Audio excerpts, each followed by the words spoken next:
There are moments that split your life in two. Before and after.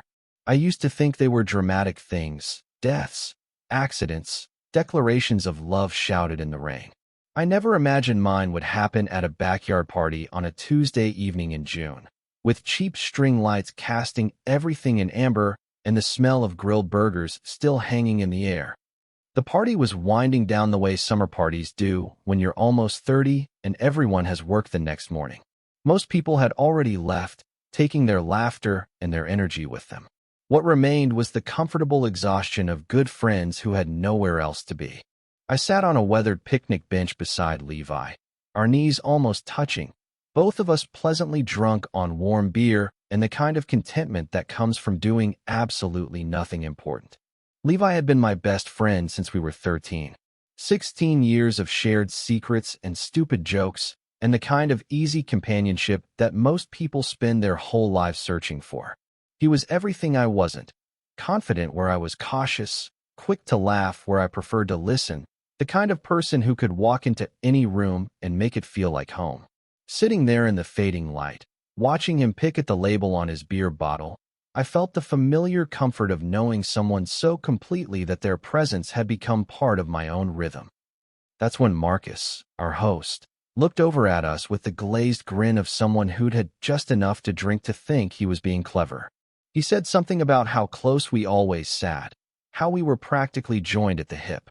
Someone else laughed and said we were like an old married couple. The usual jokes people make about friendships like ours, the kind that last longer than most marriages. Then Marcus had what he clearly thought was a brilliant idea. He dared us to hold hands for a full minute. "Let's see who breaks first," he said. The few remaining guests perked up, suddenly interested in this new entertainment. It was the kind of stupid dare that gets made at parties when the night is dying and everyone's looking for one last moment of shared amusement. Levi turned to me with that cocky grin I knew so well, the one that had gotten us into trouble countless times over the years. Without hesitation, he reached over and took my hand, his fingers sliding between mine with an ease that surprised me. His palm was warm and slightly rough from his construction work, familiar in a way I hadn't expected. Everyone around us burst into laughter, delighted by our willingness to play along. I smiled and shook my head, playing my part in the joke. This was just Levi being Levi, never one to back down from a challenge, especially one this harmless. I squeezed his hand back, settling in for what I assumed would be a brief moment of shared ridiculousness before we'd let go and everyone would move on to the next topic of conversation. But something strange happened as the seconds ticked by. The laughter around us began to fade, not because people lost interest, but because something in the air had shifted. What started as a joke was becoming something else, something quieter and more intense. I became hyper-aware of every point where Levi's skin touched mine, the callus on his thumb, the steady warmth of his palm, the way his fingers had settled so naturally between my own. 1 minute passed, then 2. Neither of us let go. I should have been thinking about the people watching us, about how long we'd been sitting there, about when this would stop being funny and start being weird.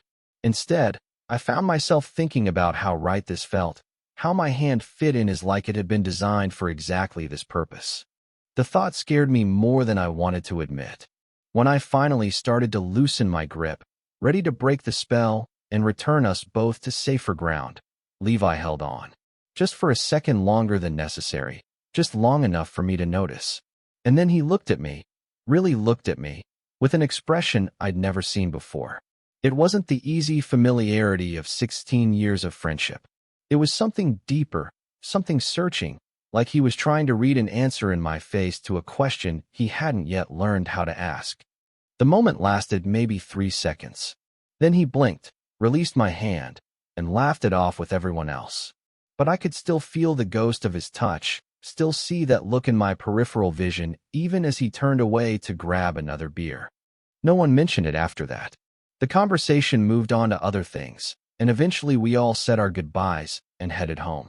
But as I drove through the empty streets that night, my hand still tingling where his had been, I knew something fundamental had changed between us. Something that couldn't be undone by pretending it never happened. I just didn't know yet what it meant, or what it would cost us both to find out. The thing about knowing someone for 16 years is that you start to believe you understand the architecture of their soul. You know which jokes will make them laugh until they can't breathe, which memories will make them go quiet and distant, which songs will transport them back to being 17 and invincible. You know the rhythm of their breathing when they sleep and the particular way they clear their throat when they're about to say something important. I thought I knew everything about Levi, and maybe that's why what happened next caught me so completely off guard. I teach music at the community college downtown, 3 days a week in a classroom that smells like old wood and chalk dust. Piano, mostly, though I occasionally fill in for guitar or music theory when needed. It's not glamorous work, but it pays the bills and lets me spend my afternoons in my small apartment surrounded by the things that matter to me. Milk crates full of vinyl records I've collected from thrift stores over the years, a secondhand piano that's slightly out of tune but has the most beautiful tone I've ever heard, bookshelves made from cinder blocks and boards that sag under the weight of sheet music and poetry collections. My life is quiet by design. I've never been the kind of person who needs constant stimulation or drama. I'm content to listen to others talk, to observe, to find meaning in small moments and simple pleasures. People sometimes mistake this for detachment, thinking I don't care as deeply as I do. But the truth is I feel everything, sometimes too much. I've just learned that silence often says more than words ever could. Levi, on the other hand, has always been pure kinetic energy. At 30, he still carries himself like the teenager I first met in 8th grade. All easy confidence and restless motion. Quick to smile and quicker to deflect any conversation that ventures too close to serious territory. He works construction, building other people's dreams with his hands, coming home each day covered in dust and sweat and stories about his coworkers that always seem to involve someone doing something spectacularly stupid. He's the friend who remembers everyone's birthday without writing them down, who shows up at your door with takeout when you've had a bad day, who can walk into a room full of strangers and leave with 5 new friends and 3 phone numbers. He crashes on people's couches more often than he sleeps in his own bed. Not because he has to, but because he likes the feeling of being needed, of being welcome everywhere he goes. Our friendship has always worked because we balance each other perfectly. He talks, I listen. He acts, I think. He leaps, I catch him when he falls. It's a dynamic we settled into so naturally that neither of us ever questioned it. When he got his heart broken by Sarah in college, I was the one who sat with him on my apartment floor while he worked through a 12-pack and tried to convince himself he was better off alone. When his father died 3 years ago, I was the one who drove 6 hours through the night to be there for the funeral, not because he asked me to, but because some things don't need to be asked. I remember the night he showed up at my door with a black eye and split lip, the result of defending some stranger in a bar who was getting hassled by a group of drunk idiots. I didn't ask questions, just made tea and handed him a bag of frozen peas for his face. We spent the whole night playing chess and listening to old records, and by morning the worst of the swelling had gone down and he was making jokes again. That's how it always was with us. Easy, uncomplicated, safe. But something shifted after that party. Something so subtle, I almost convinced myself I was imagining it. Levi started stopping by more often. Not dramatically more often, not in a way that would seem strange to anyone else, but I noticed. Instead of his usual pattern of dropping in maybe once a week, he began showing up every few days. Always with some excuse. He was in the neighborhood. He wanted to borrow a book. He brought leftover pizza from his job site. Nothing that couldn't be explained away as normal friendship behavior. But I found myself watching him differently now, paying attention to things I'd never noticed before. The way he looked at me when he thought I wasn't paying attention. The way he lingered in doorways instead of just walking through them. The way his laugh sounded just slightly forced when I made jokes about his frequent visits. One evening in July, he came over with Chinese takeout, and we ended up on my couch watching some mindless action movie. Nothing unusual about that. We'd done the same thing hundreds of times over the years. But halfway through the movie, I realized he wasn't really watching the screen. He was watching me, his gaze steady and thoughtful in a way that made my chest feel tight. When I turned to ask him what was wrong, He looked away quickly and mumbled something about the movie being stupider than he remembered. But I'd seen that expression before. It was the same one he'd worn at the party, right after he held my hand too long. Like he was trying to solve a puzzle he didn't quite understand. I told myself I was reading too much into things. Levi had always been comfortable with physical affection, always quick to throw an arm around my shoulders or crash into my personal space when he was telling a story. If he seemed to be touching me more often now, a hand on my shoulder when he passed behind my chair, his knee pressing against mine when we sat together, it was probably just my imagination, my mind creating patterns where none existed. But late at night, alone in my apartment after he'd gone home, I found myself replaying every interaction, analyzing every glance and gesture like I was studying sheet music for hidden meanings. I kept coming back to that moment at the party, the weight of his hand in mine, the way his fingers had curved so naturally around my own. I kept remembering the look in his eyes, the question I couldn't quite decipher. It was nothing, I told myself. It had to be nothing. We'd been friends too long, knew each other too well, had too much history to risk it all on something as fragile and unpredictable as whatever this was becoming. Some boundaries, once crossed, can never be uncrossed. Some words, once spoken, can never be taken back. But even as I tried to convince myself that everything was exactly as it had always been, I couldn't shake the feeling that we were both waiting for something to happen. Something that would either bring us closer together or tear us apart completely. And I wasn't sure which possibility scared me more. 3 weeks after the party, Levi appeared at my door on a Thursday evening with everything he owned stuffed into 2 duffel bags, and the kind of forced casualness that meant he was trying not to let me see how much he was hurting. His landlord had decided not to renew his lease, he explained, something about wanting to renovate the building and charge more rent. The timing was terrible.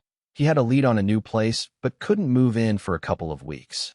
He stood in my doorway, hands shoved deep in his pockets, eyes focused somewhere over my left shoulder as he asked if he could crash on my couch for a little while.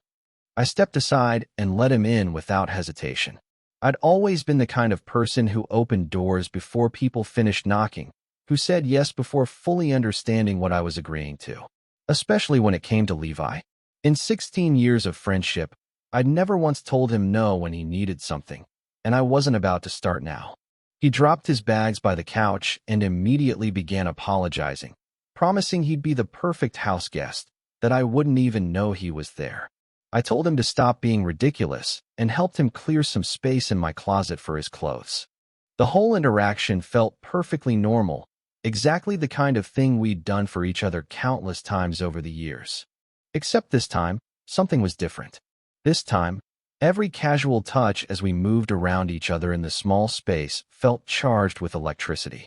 This time, when he thanked me and pulled me into one of his trademark bear hugs, I found myself noticing how perfectly I fit against his chest, how his arms felt around me, how long we stood there before pulling apart. We fell into domestic routines with surprising ease. Levi had always been good at adapting to new environments, making himself useful wherever he landed. He took over grocery shopping, claiming it was the least he could do, and came home each evening with bags full of ingredients for elaborate meals that we'd cooked together while sharing stories about our days. He was naturally tidy, washing dishes as he used them, folding his clothes into neat piles, never leaving evidence of his presence scattered around my usually pristine apartment. But there was a new tension underlying everything now, a heightened awareness that neither of us acknowledged, but both of us felt. In the mornings, we moved around each other in the small kitchen like dancers who'd been rehearsing the same routine for years, but now every near collision sent sparks through the air. When we sat together on the couch in the evenings, sharing takeout containers and arguing about what to watch, I became hyper-aware of every point where our bodies almost touched, his knee against mine, his shoulder brushing my arm when he reached for the remote, the careful space he maintained between us that somehow felt more intimate than actual contact would have been. Levi had always been physically affectionate, but now his touches lingered just a moment too long. A hand on my shoulder when he passed behind my chair, his fingers grazing mine when he handed me my coffee in the morning, The way he'd sprawl across the couch during movies, gradually migrating closer until his head was practically in my lap, though he never quite crossed that final boundary. The nights were the hardest part. My apartment had never felt small before, but with Levi sleeping on the couch just a few feet from my bedroom door, the walls seemed to close in around us. I'd lie in bed listening to him move around in the living room, the soft sounds of him settling in for the night, the particular rhythm of his breathing when he finally fell asleep. Sometimes I'd hear him get up in the middle of the night, padding quietly to the kitchen for water or to the bathroom, and I'd hold my breath until I heard him return to the couch, as if my stillness could somehow preserve the careful balance we were both working so hard to maintain. One night, about a week into his stay, we were watching an old film noir on my laptop, some black and white classic with shadows and cigarettes and complicated women in evening gowns. Levi was stretched out on his usual end of the couch, and I was curled up on mine, the laptop balanced on a pillow between us. The apartment was dark except for the glow from the screen, and the film was at one of those slow, atmospheric moments where nothing much happens, but somehow everything feels significant. Without warning, without any preamble or explanation, Levi reached over and placed his hand on my knee. Not a quick, casual touch, but a deliberate resting, his palm warm through the thin fabric of my pajama pants, his fingers curved naturally around the curve of my leg. He didn't look at me when he did it, didn't acknowledge the gesture in any way, just kept his eyes fixed on the screen as if this was the most natural thing in the world. I should have said something, should have moved away or made some joke to break the tension, or at least acknowledged what was happening between us. Instead, I sat perfectly still, afraid that any movement might break whatever spell we were under, afraid that speaking might force us both to confront what this meant. His hand stayed there through the rest of the movie, warm and steady and impossible to ignore. I stopped following the plot entirely. My entire world narrowed down to that single point of contact, to the weight of his palm against my leg, and the way his thumb occasionally moved in small, unconscious circles that sent heat shooting up my spine.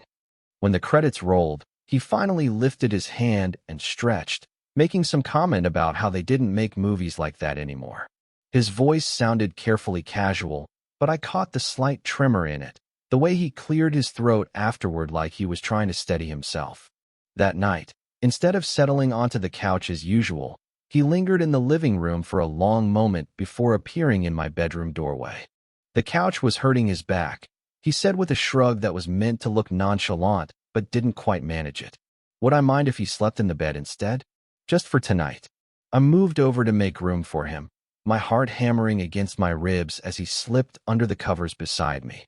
He stayed on his side of the bed, careful not to cross the invisible line down the middle, but I could feel the heat radiating from his body, could hear every shift and adjustment as he tried to get comfortable. The distance between us felt deliberate, measured, like we were both acutely aware of exactly how much space separated us and working hard to maintain it. I lay awake for hours that night, staring at the ceiling and listening to his breathing gradually slow and deepen beside me. Every fiber of my being was aware of his presence, of how easy it would be to roll over and close the gap between us, of how much I wanted to and how terrified I was of what that might mean. In the morning, he was gone before I woke up, already dressed and making coffee in the kitchen like nothing had changed. But something had changed, and we both knew it. The careful balance we'd been maintaining was starting to crack, and neither of us seemed to know how to stop it from falling apart completely. It's nothing, I kept telling myself. Just two friends sharing space, sharing casual intimacy the way we always had. But the silence between our sentences was growing heavier, loaded with things we weren't saying, questions we weren't asking, possibilities we weren't allowing ourselves to consider. And every night, he slept in my bed, always with some excuse, always careful to maintain that deliberate distance that somehow felt more intimate than touching would have been. Time began to move differently with Levi living in my space. Days blurred into each other in a haze of shared routines and careful choreography, each of us learning to navigate around the other's presence while pretending nothing fundamental had changed between us. We developed our own domestic rhythm without discussing it, the way water finds its level without being directed. I'd wake up to the smell of coffee already brewing and find him standing at my kitchen counter in yesterday's t-shirt and boxer shorts, hair sticking up at odd angles, scrolling through his phone while he waited for the machine to finish. He'd hand me a mug without looking up, our fingers brushing in the exchange, and we'd stand there in comfortable silence, drinking our coffee and staring out the small window at the morning light filtering through the buildings across the street. Our grocery shopping became a joint venture. We'd wander through the aisles together, debating the merits of different pasta shapes and whether we really needed another bottle of hot sauce. Our conversations meandering through topics we'd covered 100 times before, but somehow felt new when filtered through this strange new intimacy of shared domestic space. Levi had strong opinions about produce quality and would spend long minutes examining tomatoes and avocados with the kind of serious concentration most people reserve for important life decisions. I found myself watching him during these moments, fascinated by the way his brow furrowed when he was thinking, the unconscious way he'd tap his fingers against his leg when trying to make up his mind. Our dinners often passed in near silence, not the uncomfortable kind, but something deeper and more loaded. We'd sit across from each other at my small table, sharing containers of takeout or whatever we'd managed to cook together, and I'd find myself hyper-aware of every sound. The scrape of chopsticks against cardboard, the soft intake of his breath before he spoke, the way he hummed sometimes when he was particularly enjoying his food. The quiet felt deliberate, like we were both afraid that too many words might shatter whatever fragile thing was growing between us. But it was the casual touches that undid me completely. Levi had always been physically affectionate, but now every contact felt electric, charged with possibility and restraint. His hand on my lower back when he moved past me in the narrow galley kitchen. His fingers trailing across my shoulders when he reached over me for something on a high shelf. The way he'd absently play with my hair when we were sitting together on the couch, twirling strands around his finger while he talked about his day, seemingly unaware of the effect it was having on me. About 2 weeks into this new arrangement, he started asking questions that felt like he was testing the boundaries of something neither of us was ready to name. "Do you ever think we're too close?" he asked one evening as we were cleaning up after dinner, his voice carefully casual in a way that immediately put me on edge. We were standing side by side at the sink, him washing while I dried, our hips occasionally bumping as we worked. The question came out of nowhere, with no context or preamble, like he'd been thinking about it for a while and finally worked up the courage to voice it. I focused very intently on the plate I was drying, using the towel to polish spots that were already perfectly clean. "Too close for what?" I asked, though I wasn't sure I wanted to hear the answer. He was quiet for a long moment, his hands still in the soapy water. "I don't know," he said finally. "Just too close." Another night, we were walking back from the corner store where we'd gone to buy ice cream, some ridiculous late-night craving we'd both had simultaneously. The streets were mostly empty, lit by pools of orange streetlight, and our footsteps echoed off the buildings in a steady rhythm. Out of nowhere, he asked if I believed guys could love each other and it not be weird. The question hit me like a physical thing, stopping me mid-step. He kept walking for a few paces before realizing I wasn't beside him anymore, then turned back to look at me with an expression I couldn't read in the dim light. "What kind of love are you talking about?" I asked, though my voice came out smaller than I'd intended. He shrugged, but it wasn't his usual easy gesture. This one looked forced, like he was trying to appear nonchalant about something that was actually consuming him from the inside. "Just love," he said. "Like real love. The kind that changes everything." I didn't know how to answer that question without revealing too much, so I didn't answer at all. We walked the rest of the way home in silence, but I could feel the weight of unspoken things hanging between us, heavy as summer air before a storm. It was during our 3rd week of living together that something shifted again, subtle but unmistakable. We were walking downtown after I'd finished teaching my evening class, taking the long way home because neither of us seemed ready for the day to end. The streets were busy with people heading home from work or out for dinner. and we moved through the crowd with the easy synchronization of people who'd learned to navigate the world together.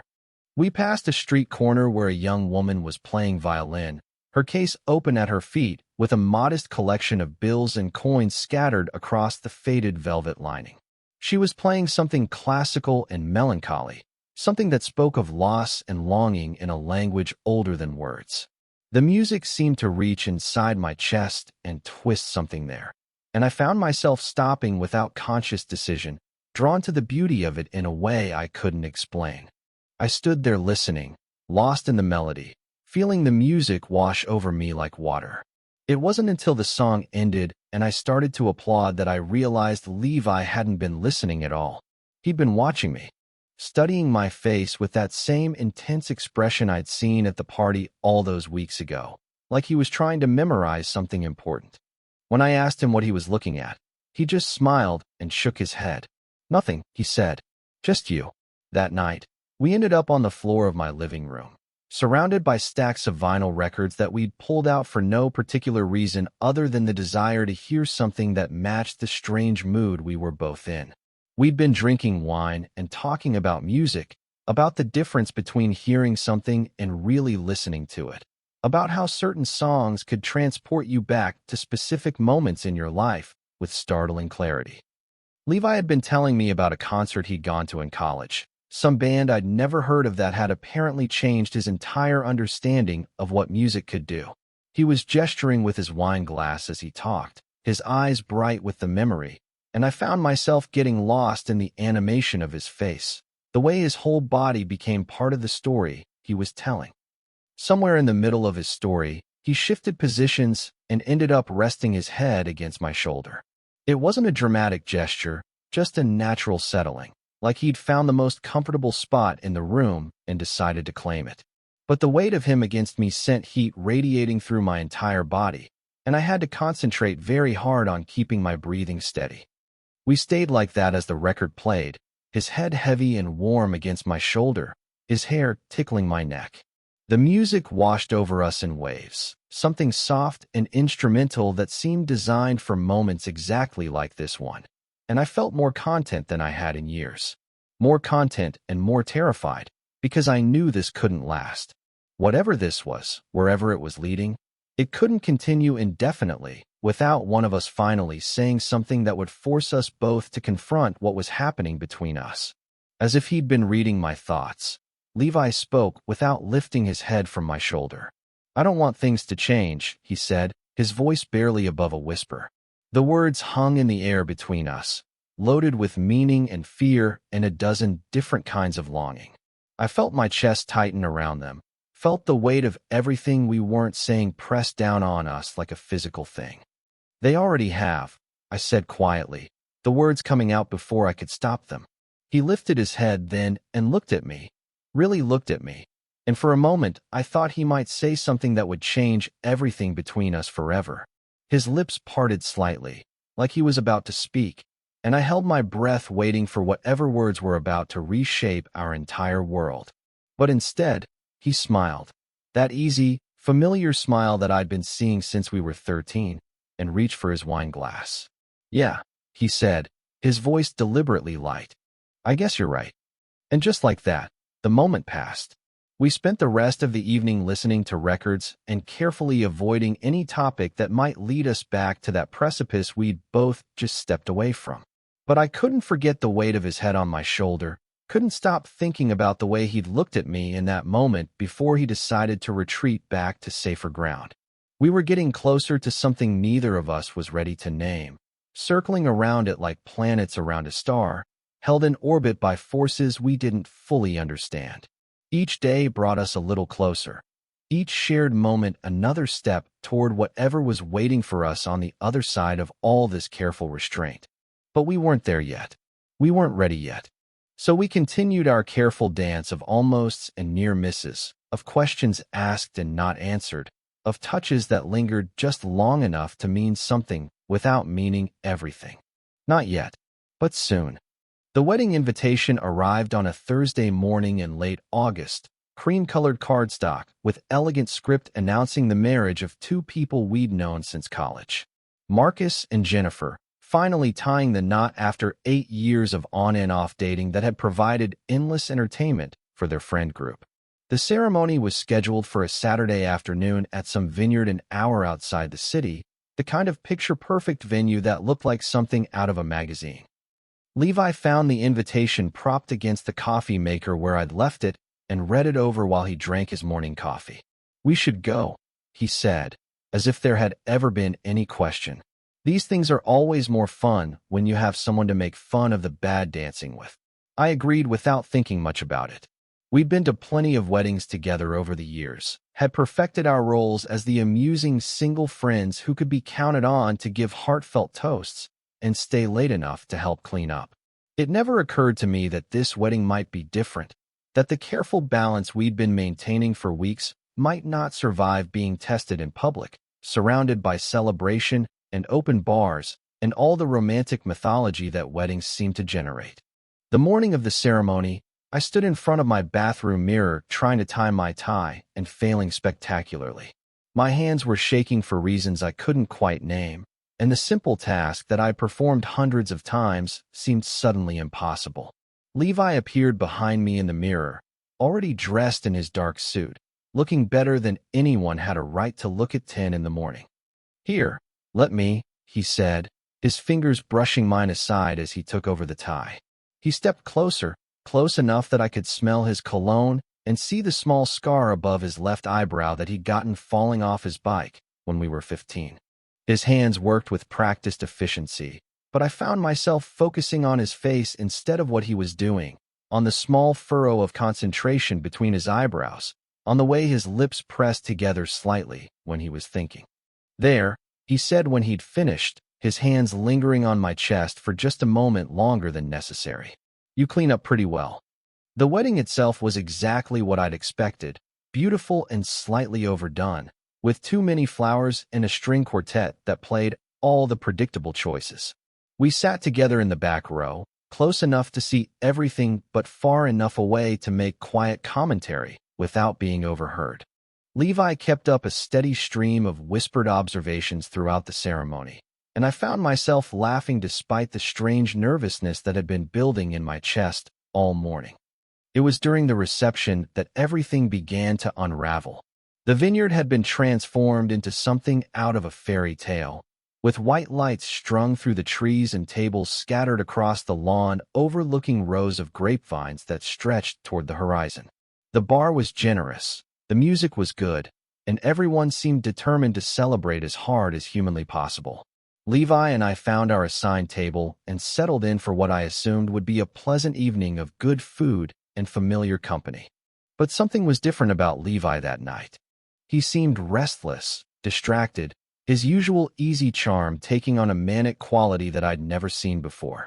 He drank more than usual, laughed too loudly at jokes that weren't that funny, and kept scanning the room like he was looking for something he couldn't find. It was when the dancing started that I began to understand what was happening. A bridesmaid named Sarah, tall, blonde, with the kind of effortless beauty that turns heads across crowded rooms, approached our table and asked Levi to dance.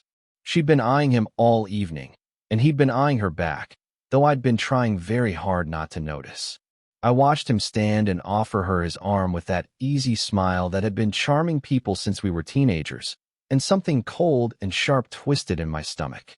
From my seat at the table, I had a perfect view of the dance floor, which meant I had a perfect view of Levi spinning Sarah around to some upbeat song that had everyone clapping along.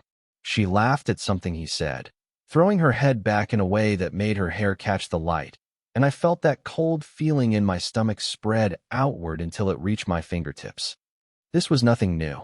I'd watched Levi flirt with countless women over the years, had even helped him strategize his approach sometimes, had listened to him analyze first dates and relationship complications with the detached interest of a good friend. It had never bothered me before because I'd never had any reason for it to bother me.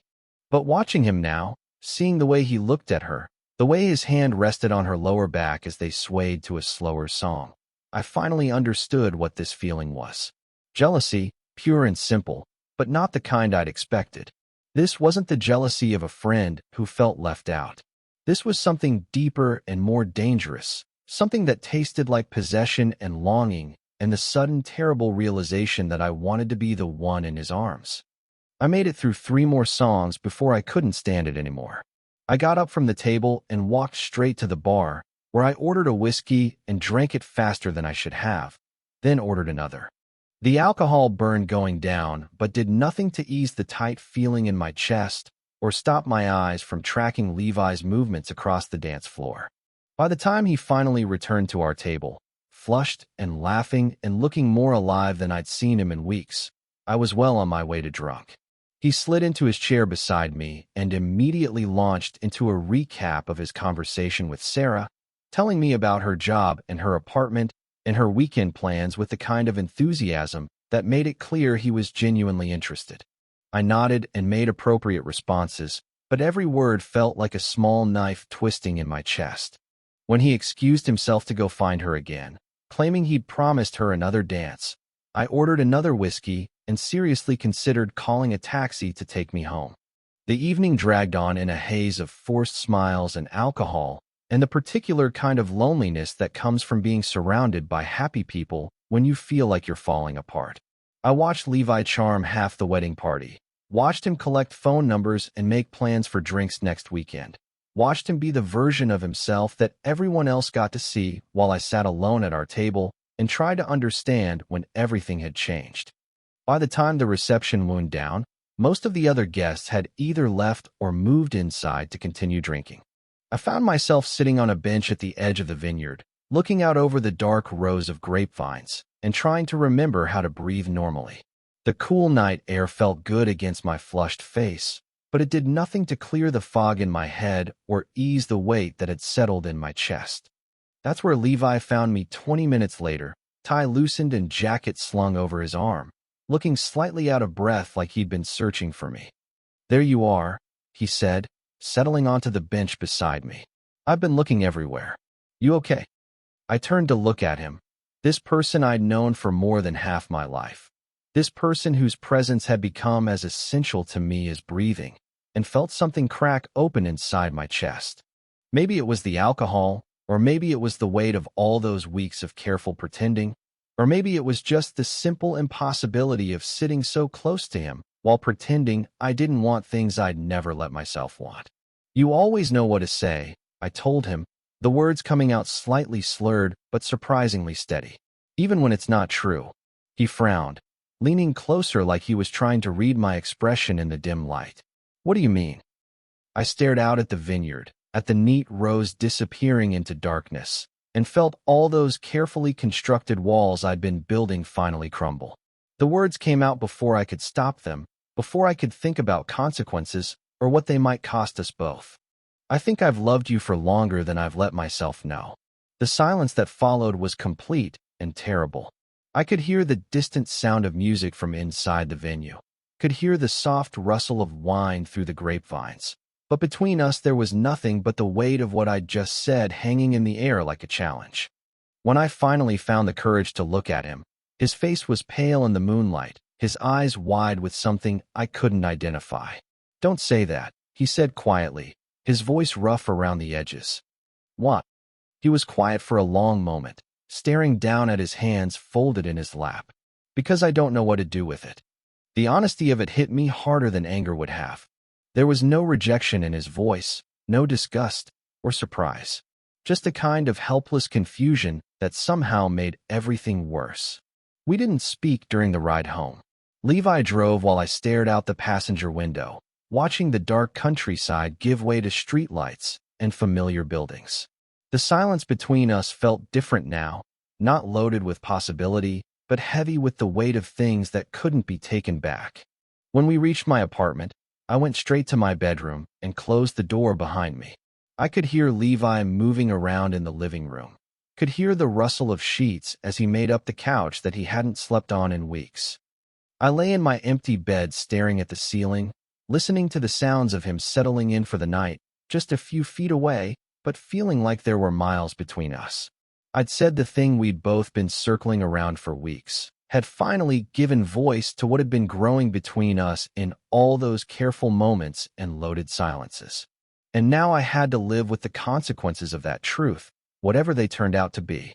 The days that followed my confession moved with the strange, suspended quality of time during a crisis. Everything looked the same.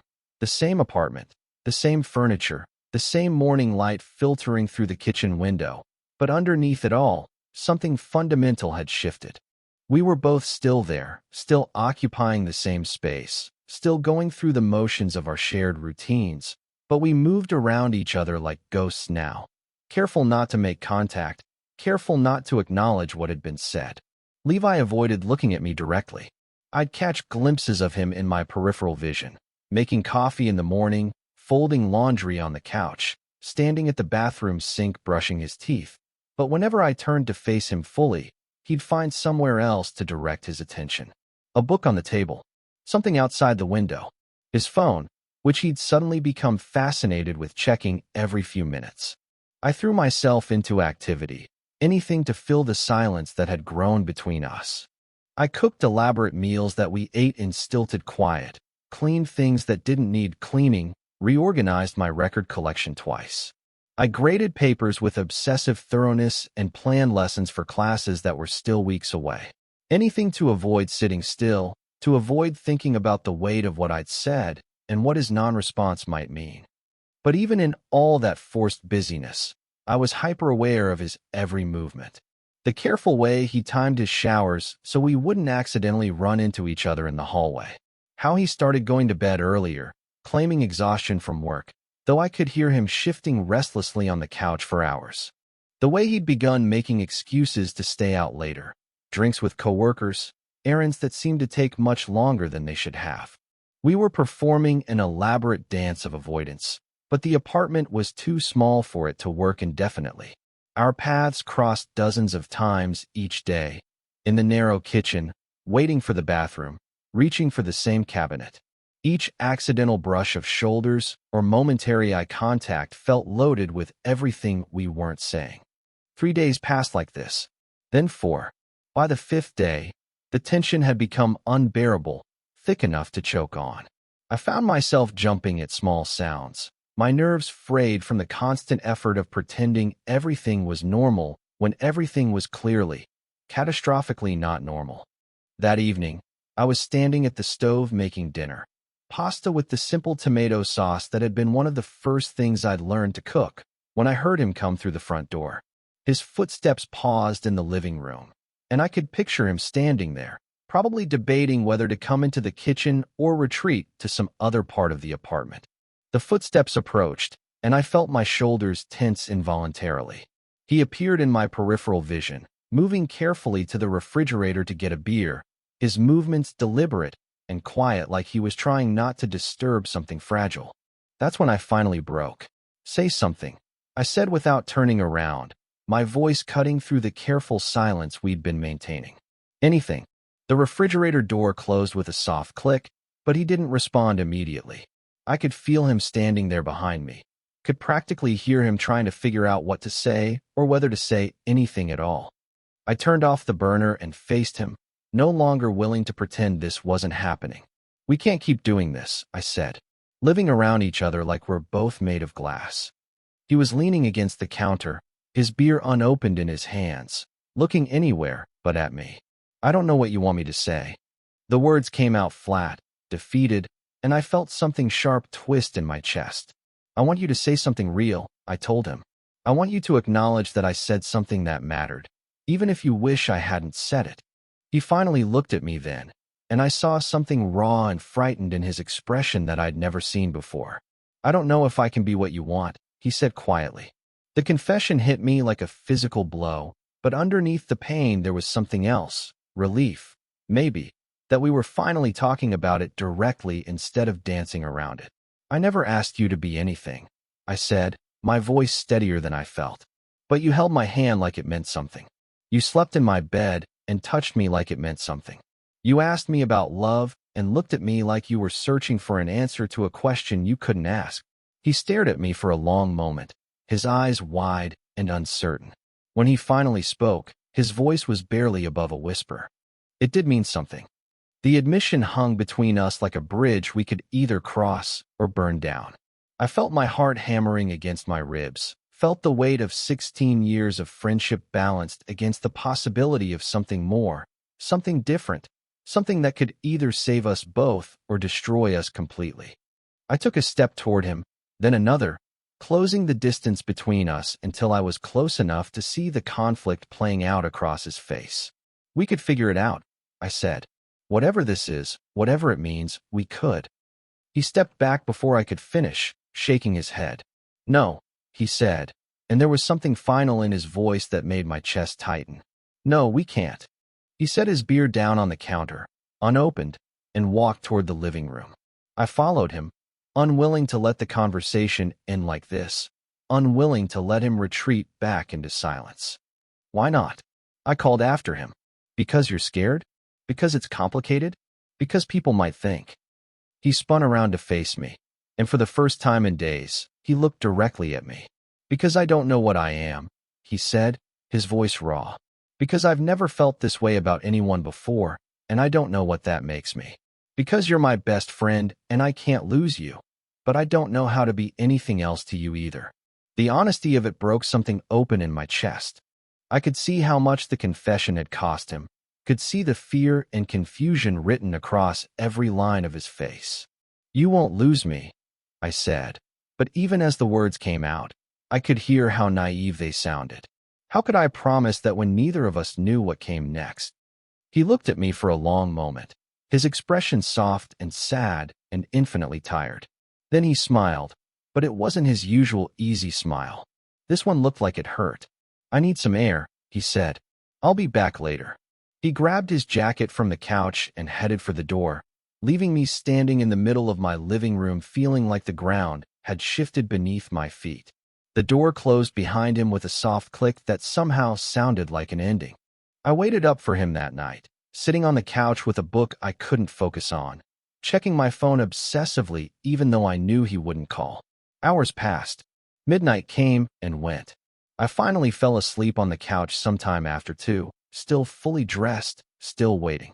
When I woke up the next morning, he was gone. Not just gone for the day, but really gone. His bags were missing from the closet. His toothbrush was no longer on the bathroom counter.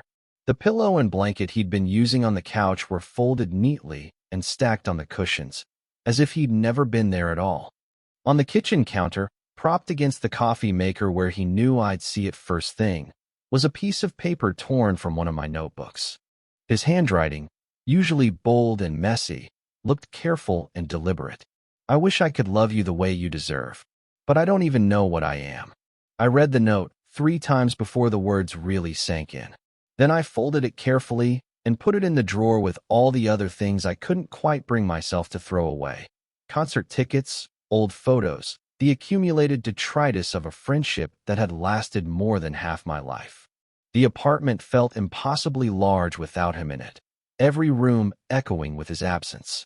I made coffee for one and ate breakfast standing at the counter, staring out the window at a world that looked exactly the same as it had yesterday, but felt completely different. He was gone, and I was alone with the weight of everything we'd said and everything we hadn't said, everything we'd almost been and everything we might never have the chance to become. But buried underneath the sadness and the loss, there was something else, a small, stubborn flame of something that might have been hope. Because he hadn't said he didn't love me. He'd said he didn't know what he was, which was different, which left room for possibility, even if that possibility felt impossibly distant from where I was sitting in my empty kitchen, drinking coffee that tasted like endings. For months later, I sat alone in my classroom after the last student had packed up their books and headed home to dinner and homework and lives that existed outside these walls. The afternoon light was fading through the tall windows, casting long shadows across the worn linoleum floor, and the building had settled into the particular quiet that schools take on after hours, not empty, exactly, but holding its breath. I'd been staying late more often lately, using the time to practice on the old upright piano that had probably been there since the college was founded. My fingers moved across the keys without conscious thought, playing fragments of melodies that surfaced from somewhere deep in memory. Nothing complete, nothing that demanded an audience. Just music for the sake of music, notes filling the silence that had become my constant companion. My life had grown smaller in the months since Levi left, but somehow that smallness felt right. I'd pared away everything that wasn't essential, keeping only what served some actual purpose in the quiet routine I'd built for myself. I taught my classes, graded papers with the kind of thoroughness that my students probably found excessive, and spent my evenings reading books I'd been meaning to get to for years. I cooked simple meals for one and listened to records while I cleaned up afterward, no longer feeling the need to fill every silence with sound or activity. The apartment felt different now, not empty, but spacious in a way it never had when Levi was living there. I'd rearranged the furniture, moving the couch so it faced the window instead of the television, creating a reading nook where I could sit with my coffee in the mornings and watch the city wake up. I'd bought plants, something I'd never bothered with before, and discovered I had a talent for keeping things alive that I hadn't known I possessed. I wasn't lonely exactly. Loneliness implied wanting something you didn't have, and I'd reached a kind of peace with my solitude that felt more like acceptance than resignation. I'd learned to distinguish between being alone and being lonely, between quietude and emptiness, between healing and simply waiting for something else to happen. The walk home from campus took me through the part of downtown where young professionals lived in converted lofts and trendy couples met for drinks at wine bars with names like Urban Grape and Cork and Barrel. I'd been making this same walk for months now, but tonight something made me look up from my usual focused pace. Two men were walking toward me on the sidewalk, their hands clasped between them with the unconscious ease of people who'd been together long enough that touching had become as natural as breathing. They were probably around my age, both dressed in the kind of casual professional attire that suggested jobs with flexible dress codes and decent health insurance. As they passed under a streetlight, one of them said something that made the other laugh, and they bumped shoulders in the easy way of people who knew each other's rhythms perfectly. I watched them until they disappeared around a corner, feeling something I couldn't quite name. Not envy, exactly, and not sadness. Something quieter and more complex, like recognition mixed with a kind of gentle mourning for possibilities that had existed once but no longer did. But I didn't flinch, didn't look away or feel that old tight feeling in my chest that used to accompany thoughts of what might have been. I simply watched and acknowledged and continued walking home, carrying that image with me like a small gift, proof that love like that existed in the world, even if it hadn't been meant for me. Back in my apartment, I went through my usual evening routine. Keys on the hook by the door, jacket hung in the closet, mail sorted on the kitchen counter. But something made me pause as I was putting away the book I'd been carrying, some impulse I couldn't quite explain that led me to the drawer where I kept photographs and old letters and other artifacts from a life lived in the company of other people. The photo was near the bottom of the stack, underneath pictures from college graduations and birthday parties and various holidays celebrated with friends who'd since scattered to different cities and different lives. Levi and I at 17, arms slung around each other's shoulders, grinning at whoever had been holding the camera. We looked impossibly young, our faces still carrying traces of the children we'd been and hints of the men we'd become. I studied our faces in the fading light from the kitchen window, looking for signs of what was to come. Had there been something there even then? Some seed of the love that would grow between us years later? Or had we really been just friends then?